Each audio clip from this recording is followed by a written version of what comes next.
Lembaga survei Carta Politika merilis hasil survei refleksi akhir tahun 2021.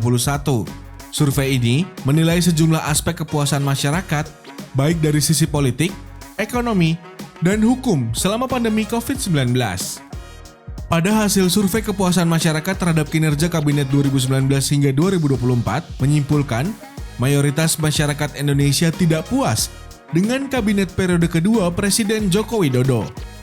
Survei menunjukkan 51,7% masyarakat lebih puas dengan Kabinet Jokowi periode 2014 hingga 2019 dan Kabinet 2019 hingga 2024 hanya meraih kepuasan sebesar 36,5% dan 11,8% tidak menjawab.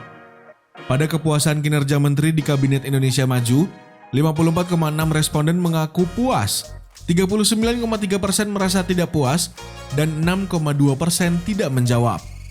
Sementara, sebanyak 68,1% responden menyatakan Presiden Jokowi perlu melakukan lagi reshuffle kabinet, 18,8% menyatakan tak perlu reshuffle, dan 13,2% tak menjawab. Di sisi lain, secara umum, tingkat kepuasan atas kinerja pemerintah tercatat meningkat. Hasil survei menunjukkan kepuasan masyarakat terhadap kinerja pemerintah sebesar 70,1%. Sebanyak 29,4% merasa tidak puas, dan 0,6% tidak menjawab.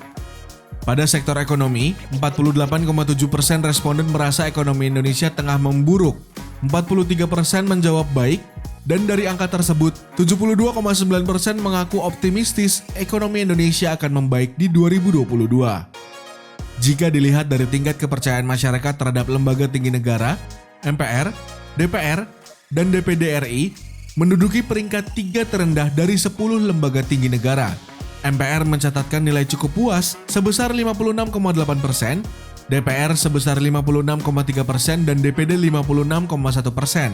3 teratas diisi oleh Presiden, TNI, dan Polri. Presiden mendapatkan nilai cukup puas sebesar 77,8%, TNI 76,3% dan Polri 66,8%.